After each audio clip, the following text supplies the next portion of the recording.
但是来看台南市长黄伟哲，人伊无去中国，同款邀请到中国15间一年的营业额超过200亿的厂商，直接来台湾试食台南的农特产品。像这个台南关庙的往来、爱文酸鸭甲麻豆的文旦，拢是其他地区买袂到的高级、高好食的水果。 这不是用炸的，这纯粹干燥的，纯粹干燥的，对，所以吃了不会胖。台南市长为第一推销台南的农特产品，现场试食。芝麻面多香啊！来，给你吃啊！谢谢。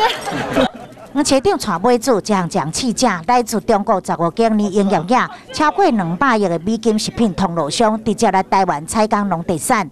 台南的关庙往来、爱文酸鸭甲麻豆文旦，拢是其他地区买袂到高级水果，通路商特别有兴趣。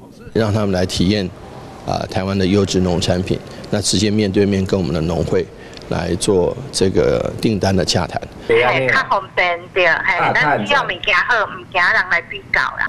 农会到国外自力行销农产品，一抓至少就要开几10万。这个直接邀请国外厂商来采购，对农民来讲，省袂少成本。厂商对台湾的水果特别有兴趣，直接对农民落单，省袂少通路费。关市市长嘛，正做最佳销售员。